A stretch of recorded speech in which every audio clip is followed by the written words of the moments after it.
Alright, welcome back to the channel everyone. Today we're going to take a little trip down memory lane. We're going to look at the Japan Chess Classic for 2023 that happened here in Kobe in Japan. And it was also my first FIDE rated event where I got my first FIDE rating. So it's a really happy memory for me. And I'd love to take a look at these games with you over the next few videos. So without jumping too much ahead, just to say this was a 4-day event. It was 7 rounds. I took a bye on the Friday because it was still a work day for me. But I played 2 games on the Saturday, 2 on the Sunday, and 2 on the Monday.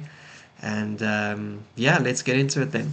So in round 1, I faced Hikaru Tamura. So not Nakamura, but Hikaru Tamura. And he was rated 1929 FIDE. And for me, this was quite a shock in my very first round that I got to play, but I had taken a bye, and so I was already sitting on kind of like a half point or something like that. And as you can see, I was still unrated at the time, FIDE. So let's get into it. I was black in this game, and my opponent opened up with e4. So I went c5, I'm playing a Sicilian, and they went for the open Sicilian. I said thank you very much. And then they played bishop e5, and we are now sitting in a Rossolimo. So if you've seen any of my recent videos, you'd know that I normally nowadays play g6 in this position.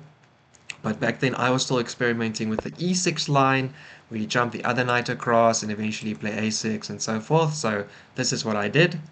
White then castled, and here comes my other knight. And after they play d4, a little bit surprising. I expected them to play something else here, but d4 is one of the main moves. You can also play c3 if you want to put up a big center. And then the main move is actually rook e1 in this position. But d4 is still perfectly fine, nothing too strange. And as we know in the Sicilian, as soon as there's d4 on the board, you almost always take it. So I just take that pawn off, and they take back with their knight. And here I play a6. So I really want to get rid of this bishop, either have them take and I take back. I could also take with my b pawn potentially if I want to play d5 in this position. But either way, I want to resolve this position. I do not want to have this bishop sitting on my knight all the time. So white played the normal standard move, bishop e2. This line scores very well for white, by the way, in the Masters database. And here the main move is actually to take the knight. So I'm supposed to take this knight here and then continue from there. But it's not the way that I've really learned to play this opening. So I just played knight g6 immediately. This is still in theory, but I'm kind of starting to stray a little bit off of the main line now. Bishop e3 still very standard, and I play bishop e7. I really just want to get my king safe. I'm playing against a highly rated FIDE player. I'm a little bit uncomfortable. I just want to have a game that's safe. So I just play my bishop up, and here they claim a c5. So I can see that they're coming for me, right? I can see they're trying to push their pieces out. They're trying to make the game a little bit uncomfortable for me. So I go ahead and castle, and I'm not really sure where they're going with their game. But after they play out their knight to c7 or c3, at least I feel like this file won't be opening up just now. So I feel I have the chance to put my queen on c7, and from there maybe I have some way to open up my light square bishop as well. So here finally they do put the rook on c1 as well. So I just said I think this file might be safe for me, but perhaps that was a little bit of a naive view in the fact that obviously white would be putting their rook on the file as well. But what to do? And so in this position I did something that the ancient doesn't like, but really my idea here was that after I play my c knight over to e5, I'm really just looking to kind of block up the middle and avoid white being able to play e5 themselves, because I really want to be able to put some pressure on that pawn potentially. Sorry, not this one. Yeah, so put some pressure on the pawn potentially. And in terms of the game, although it was a Rossolimo, I feel a little bit at this point in the game like I'm playing against a Smith Mora actually. It's not a Smith Mora obviously because the c pawn is still on the board and so forth, but the general layout for me feels very similar, and so I'm just trying to avoid white being able to press all my pawns back with a move like e5. So here they go, and they just solidify their c-pawn, and here I'm starting to open up my light square bishop, so I'm starting to feel a little bit better. I'm going to get my final minor piece out, and then they come with f4, and oh, okay, hang on, this situation is not quite as under control as I thought. very uncomfortable for me. I'm not really sure exactly what to do, and I can see here they're coming. I'm worried about f5, for instance, and yeah, white is really just putting the pressure on me.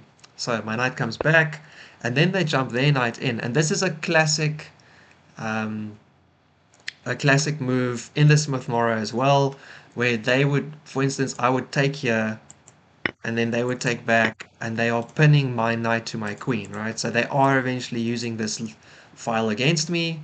So I'm really unhappy about that. But this actually is also the best move. The engine says I should go ahead and play into this. And then I can block off with my bishop and take with my pawn. And actually, in this case, I can understand this now, but at the time I didn't really see it. The point being that I have my light square bishop open as well on the other side. And although these pawns are coming forward, it doesn't quite feel so scary because I'll be able to bring my other rook out as well, and I'll be able maybe here to take off the dark square bishops from the board, which also will make the situation a little bit less scary for me.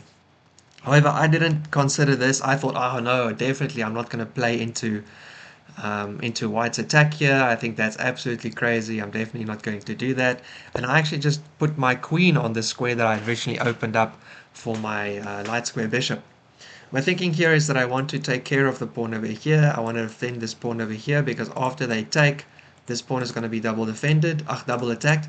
But it actually doesn't work. So if, for instance, they do this like they did, and then I take back, this pawn's still hanging, right? There's two attackers. So my amazing move here, after I spent quite a bit of time, is actually just kind of bad. So White did end up taking, and now they are opening up extra pressure against my b pawn, so I can see that things are going to be a little bit tough for me. The only kind of bonus I have maybe is that this position is clearly not theoretical anymore, but White is doing better for sure. So I take back with my queen. I don't want to open up the situation this way and allow them to just have this whole file. I'm trying to see if I could maybe play in a way where I can build a battery um, on this diagonal in the long term, and I also want to maybe put my rook over to kind of pressure on whichever piece takes here. So if I take with my pawn, for instance, and then they jump in with their knight, then it's worse and worse. But yeah, so I don't know if this was specifically better, but it felt slightly better for me. And in this case, actually, White does take the pawn, and they take it with their knight, and suddenly I'm doing better. So I saw this, and sorry, I didn't say this for you now, but actually the reason I took with my queen as well is that if they take with their knight, I have an amazing move to save my position. So if you'll notice here that this king is on the open dark square diagonal, and I have a dark square bishop, but I can't hit the knight directly. So what I do is I put my bishop in behind, bishop c5, and I feel like an absolute rock star. So the point of the situation is I'm cutting off the defense for this knight, and I'm also defending my rook if they take, and I'm going to take with check in between and also fork their rook and their king. So for instance, if they say, oh, okay, hang on, I'm going to take here, then I'm going to take there, and then after they move their king, I can take this knight directly, but I can also take their rook first. So I can take here, and the knight can't go anywhere, so they can't really save it. So they probably take here, and I take here, and look at that. Actually, I'm just up a minor piece. Fantastic, I'm down a pawn, but it was obviously well worth it. After I played bishop c5, I remember my opponent. Sorry, that's not what they played. I remember my opponent going. So yeah, they obviously didn't see this amazing move coming in, cutting off the defense and also creating my own attack against their undefended dark square bishop. And so they ended up playing queen d2 here, and now I'm doing significantly better. So I take the knight with my queen, creating a battery, which means their dark square bishop is still hanging. They take, I take with check. And after they move their king, I'm actually just better here, right? So I've just won a piece, absolutely amazing, and I've only spent a pawn for it, right? So I don't know how to win the position, but I'm really excited. I'm playing against this high-rated FIDE player, and I've been able to catch them a little bit of a lull. Clearly, they were thinking I'm not doing too well out of the opening, and maybe they got a little bit complacent, and now I have a chance. So continuing the game, I ended up putting my bishop out here. I know that they can take my pawn, but I think I can take their pawn, and then I can push their queen around with my rook, so I don't think it's the biggest problem. And instead they actually do come ahead with f5.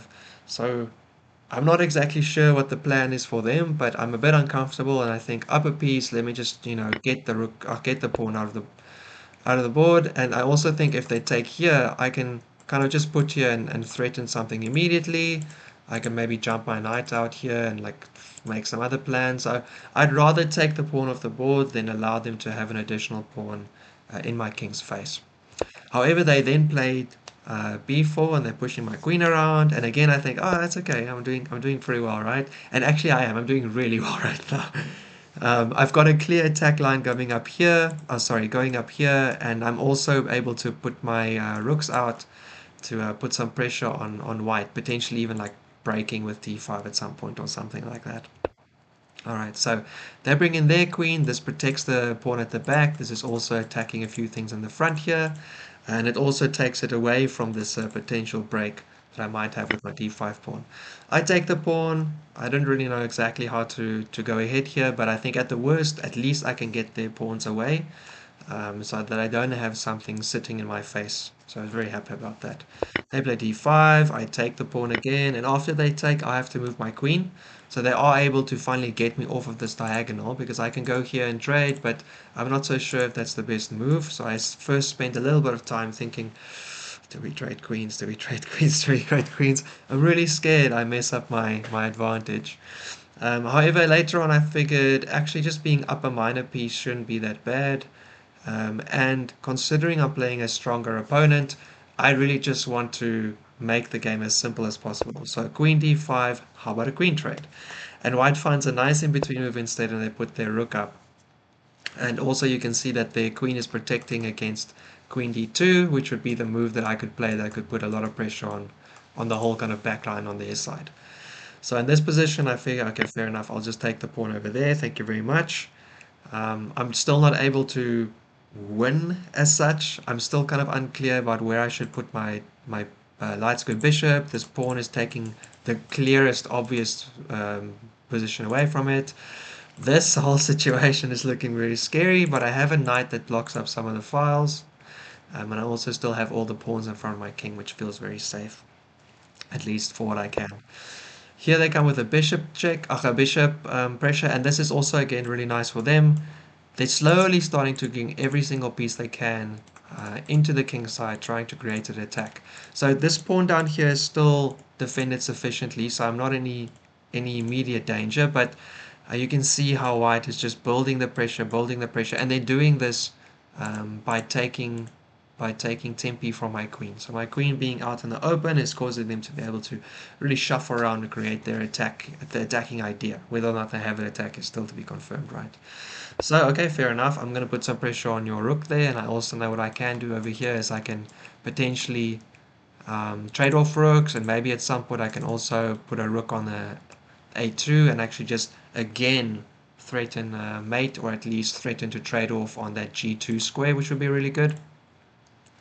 Here they come with h4, so clearly white is just throwing everything at me now. They're trying their best to just create an attack. I go d5. This for me is nice because I'm cutting off this bishop. If they trade it, I think it's a good trade for me. I don't really mind, so if they take here and I take, this whole situation for me just looks better. They only have a queen into a rook's left. I can set up this potential plan here, and I should be doing fairly well. However, that's unfortunately not what happened. So after I played d5, they played h5, and okay, fair enough. I'll put some pressure on your queen first. This is an in-between move, right? But I can push your queen away, so that should be fine. And then they pull their queen back, and I see, aha, the g2 pawn has been opened up. Fantastic, that's great stuff. And I push my rook up to a2, and I hit the clock, and I go, oh. I just hung a rook. Oh no. And if you want to know what the individual evaluation is, I just went from -7 to equal. So massive unfortunate move for me here. There were multiple other moves I could have done. It would have been fine. I could have taken the light square bishop. I could have, played the rook up to a1 to try and force a trade of the rooks on the back rank. And I could have just jumped my knight somewhere to make it safe, maybe over here, because my queen's still defending on that angle as well. So I had a few moves But I got so excited with the idea of being able to win here that I just immediately played rook a2. I even realized now I maybe could have done this to put some additional pressure there as well. Ah, anyway, so rook a2, and as I play it, I realize, oh, disaster. I threw a rook. That's not good. Okay, so they take, and I decide I can I can probably play this in between move first, where I hit their rook, and then I can still take the light square bishop. And that's fine, it works. Rook f2, so now... Oh wait, hang on. It doesn't work. So I'm just... Oh man, the last few moves are just making me so sad and so nervous, and I'm low on time, and my hands are getting a little bit shaky. The adrenaline is happening here.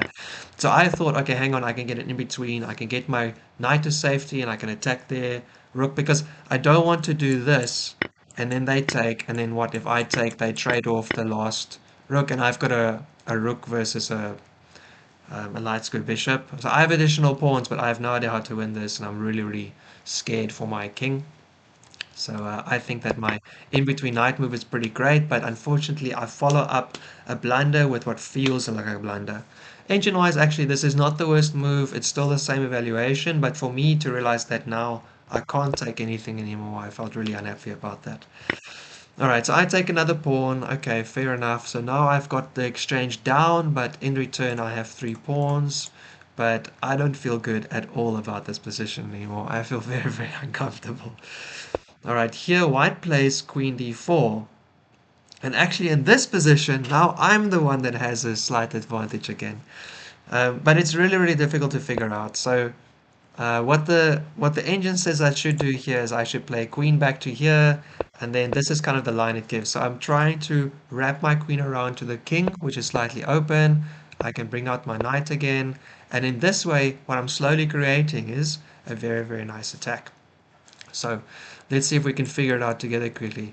If you take here, I push,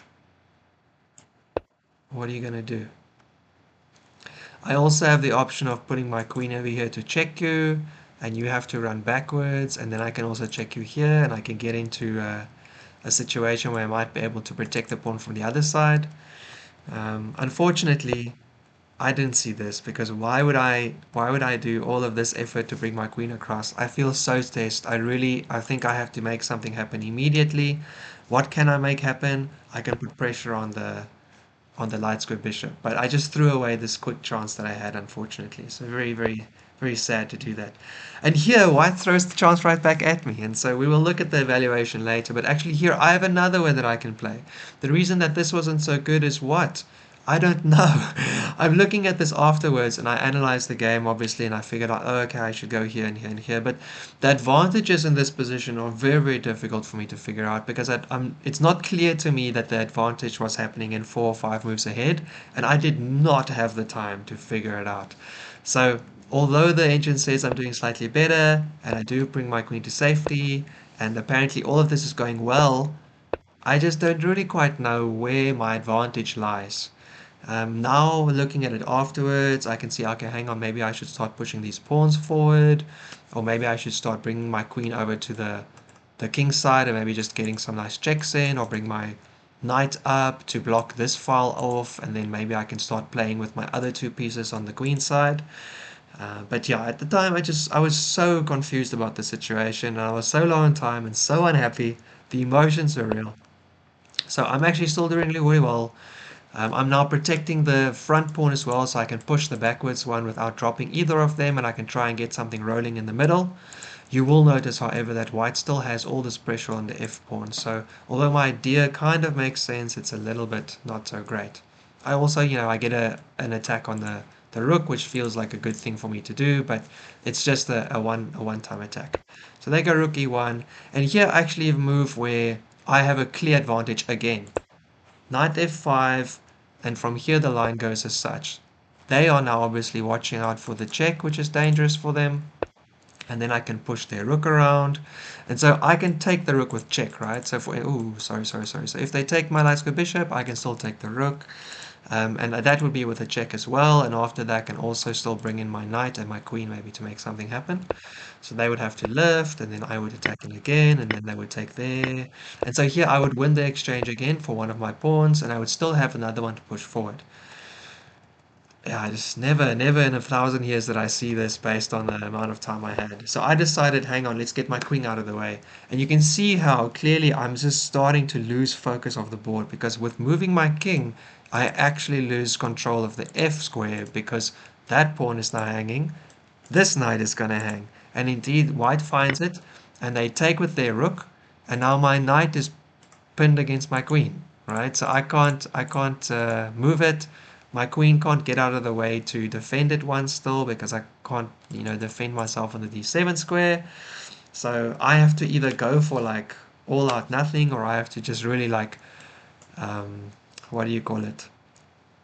I have to curl up into a ball and maybe just defend the knight. But then I can also see that they still have pressure on the other side um, of my board, also on the G pawn. So this feels really, really scary. So at this point, I figured, okay, you know what I can do? I can kind of just go for broke and try and just get a repetition or something because I've clearly lost to the game in terms of my actual winning advantage.